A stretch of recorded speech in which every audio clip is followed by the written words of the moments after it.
Hi hello welcome back to our channel. இன்றைக்கி நம்ம இந்த வீடியோவில் பார்க்க போகிறோம் அப்படின்னா, ரொம்ப நாள் ஆச்சு நம்மளோட பெட்ஸ்லாம் என்ன பண்ணுறாங்க அப்படிங்கிறத பார்க்க போகிறோம். இது பார்த்திங்கன்னா ஒரே ஒரு சிக்கு மட்டும் தான் வச்சுருக்குது.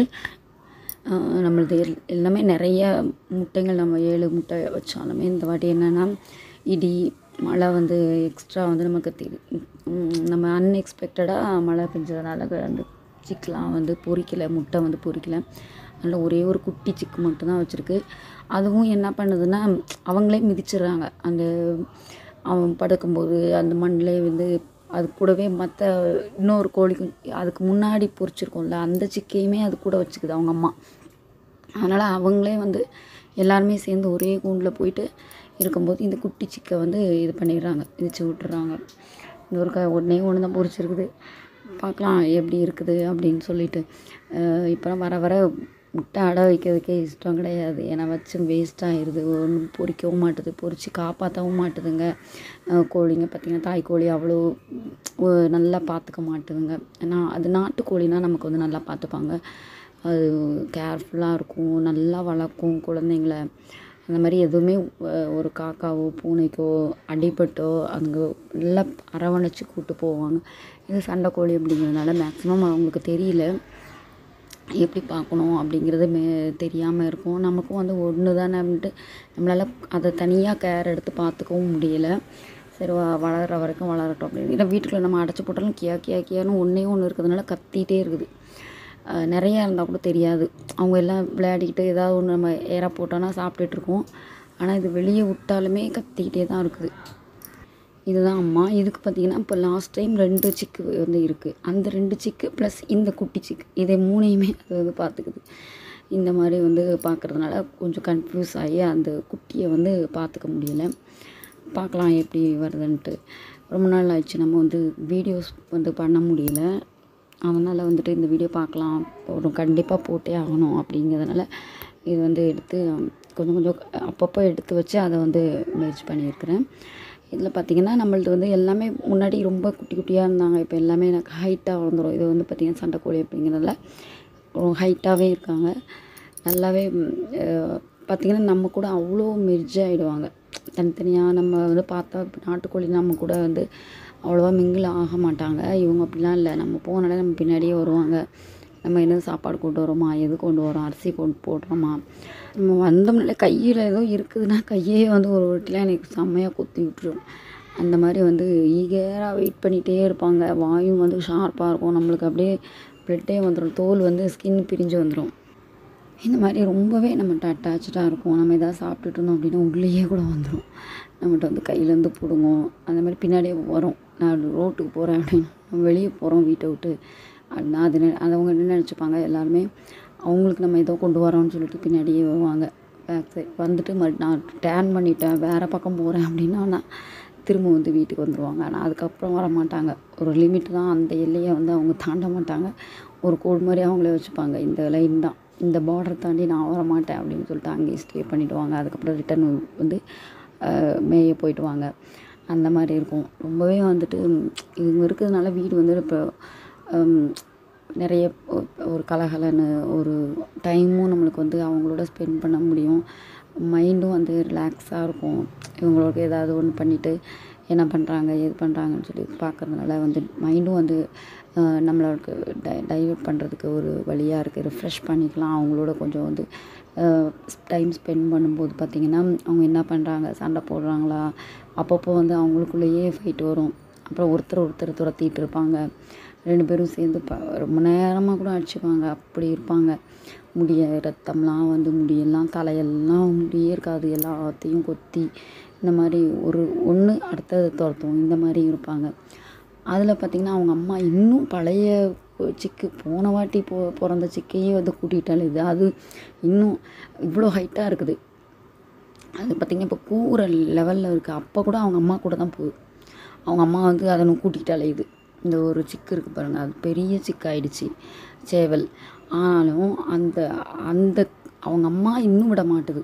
அவங்க அந்த கோழியை வந்து கூட்டிகிட்டே தான் போகுது. கூடவே தான் அந்த சேவலையும் கூட்டிகிட்டு அலையுது. இந்த மாதிரி இருக்காங்க.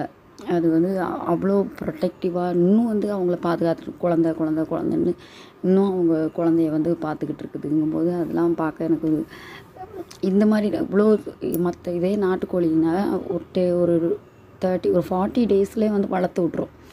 சிக்கை வளர்த்துட்டு அதுக்கப்புறம் தவுத்துரும். ஆனால் இதுங்க வந்து அதையும் கூட்டு போயிடுதுங்க. தவுக்கவும் மாட்டுதுங்க, விட்டுட்டும் போக மாட்டுதுங்க, முட்டையும் போட மாட்டுதுங்க. இந்த மாதிரி இருக்குது. சப்போஸ் அப்படியே முட்டை போட்டுச்சு அப்படின்னாலுமே என்ன பண்ணுதுன்னா, அந்த சிக்கும் கூடயே கூப்பிட்டு போகுது, கூடயே உட்காந்துக்குது. முட்டை போடும்போதும் இதுவும் கூட உட்காந்துக்குது. அவங்க பெரிய குழந்தை இருக்குல்ல, அதுவும் கூட உட்காந்துக்குது. அடை வச்சு ஒரு முட்டை கூட பொரிக்கலை. ஏன்னா இதுவும் அது கூட படுத்துக்குது.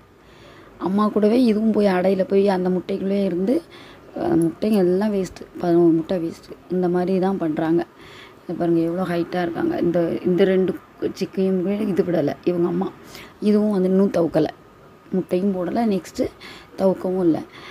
இதே வந்து நாட்டுக்கோழினா இந்நேரம் வந்து முட்டை போட்டு அடுத்த செட்டில் வந்து அடை வச்சு அடுத்த குஞ்சை வந்து இறக்கிட்டு இருக்கும். அதனால் இதுங்க வந்து அந்த மாதிரியே இருக்குதுங்க. ஒருவேளை நம்ம சேவல் சரியில்லையா எப்படின்னு ஒன்றும் புரியல நமக்கு. ஏன் இப்படி வந்து எல்லாம் வந்து சேர்ந்து எல்லாமே இன்னும் தவுக்கவே 3 செட் இருக்காங்க. 3 செட்டுமே யாரையும் தவுக்கலை. அவங்க சிக்கை வந்து தவுக்கவே இல்லை, கூட்டிகிட்டே தான் இன்னும் அலைகிறாங்க. பார்த்தீங்கன்னா சிக்கு வந்து பார்த்திங்கன்னா எல்லாம் பெருசாகிடுச்சு, ஆனால் அதை கூட்டிகிட்டு தான் அலைகிறாங்க. அதே மாதிரி இங்கேயும் வந்து நிறையா டாக்ஸ் நிறையா இருக்குது. இங்கே வந்து எங்கள் வீட்டாண்ட பார்த்திங்கன்னா எல்லாருமே ஓரமாக இருக்கிறதுனால கொண்டு வந்து இங்கே விட்டுருவாங்க. அதனால் அது வேறு ஒரு பக்கம் துரத்துவங்கிறதுனால இங்கேயே நின்றுப்பாங்க. இவங்க வந்து ரொம்ப தூரம்லாம் போக மாட்டாங்க. போனாங்கன்னா டாகு, அப்புறம் கீரி இருக்குதுங்க, அப்போ ஸ்னேக்ஸ் நிறையா இருக்குது. அதனால் வந்து அவங்களாம் போகாமல் இங்கே வீட்டு பக்கத்துலேயே கொஞ்சம் மேய்வாங்க. இதில் பார்த்திங்கன்னா நான் எல்லாமே மீந்து போன காய், சாப்பாடு, குழம்பு, இந்த இது எல்லாமே நம்ம போடுறதுனால வேஸ்டேஜ் ஃபுல்லாக நம்ம இங்கே கொட்டினால இங்கேயே நின்று இதில் எந்த செடி வச்சாலும் வராது, அது மிதித்து விட்டுரும் எல்லாத்தையுமே. சரி, மண் இருக்கிறதுல இங்கேயே நம்ம விட்டு எல்லாத்தையுமே நான் இங்கேயே போட்டுருவேன். போட்டால் அது இங்கேயே வந்து சாப்பிட்டுக்கிடும். இந்த மாதிரி இருக்குதுங்க. ரொம்பவே வந்துட்டு இப்போ வேஸ்டேஜ் நமக்கு போடுறதையே இது வந்து சாப்பிட்டுக்கிறதுனால அது ஒரு இது. நம்ம வேஸ்ட்டு சாப்பாடு இல்லை எதுனாலுமே நம்ம போட்டால் அது அவங்க வந்து நீட்டாக சாப்பிட்ருவாங்க.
அதே மாதிரி இங்கே ஒரு மரம் இருக்குது எங்கள் வீட்டு பக்கத்தில். இதில் ஏற்கனவே ஒரு தடவை கூட ஒரு 2 வாட்டி கிட்ட கண்ணுக்குட்டி வேறு போட்டிருக்கு. இதில் வந்து மாடு. இந்த இடத்துல வேப்ப மரம் இருக்கிறதுனால குளிர்ச்சிக்கு வந்து இங்கே வந்து படுத்துக்கிறாங்க. எல்லாருமே வந்துட்டு படுத்துட்டு தெரு ஃபுல்லாக சாணி தான். எங்கள் தெரு வீட்டு முன்னெல்லாம் பார்த்திங்கன்னா அவ்வளோ சாணிங்க. இதுங்களும் அதுங்களை விட்டு இருக்குதுங்க. மாடுங்களும் வந்து கொஞ்சம் நேரம் ரிலாக்ஸ் பண்ணிவிட்டு ரெஸ்ட் எடுத்துகிட்டு இந்த நிழல்ல இருந்துட்டு போகிறாங்க. நிறையா மாடுங்களும் இந்த வழியாக தான் போவாங்க மேயறதுக்கு. அதேமாதிரி ரிட்டர்ன் வரதும் இந்த வழி தான் வருவாங்க. அப்புறம் நைட்டு பார்த்திங்கன்னா படுக்கிறதும் ஒவ்வொரு டைம் வந்து வீட்டுக்கே போக மாட்டாங்க, இங்கேயே படுத்துருவாங்க எங்கள் தெருவில்.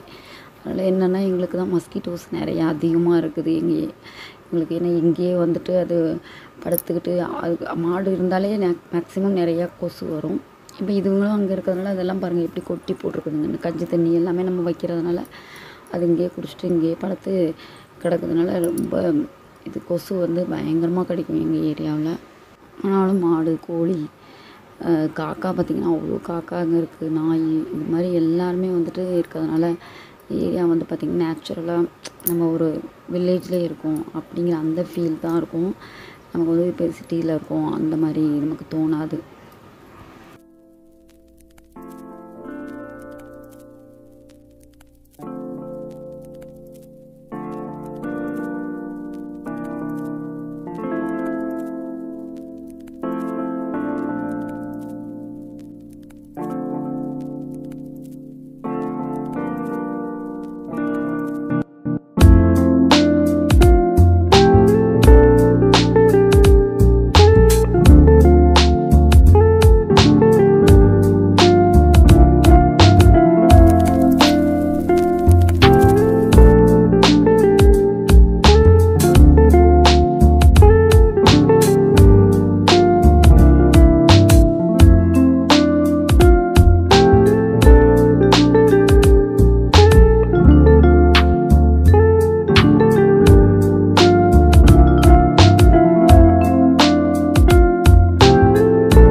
இந்த மாதிரி வீடியோஸ் வேணும் அப்படின்னா மறக்காமல் நம்ம சேனல் சப்ஸ்கிரைப் பண்ணிக்கோங்க. அதே மாதிரி கூடவே இருக்க பெல் ஐக்கான் கிளிக் பண்ணிக்கோங்க. தேங்க்ஸ் ஃபார் வாட்சிங். பாய், டேக் கேர். நெக்ஸ்ட் வீடியோவில் மீட் பண்ணலாம்.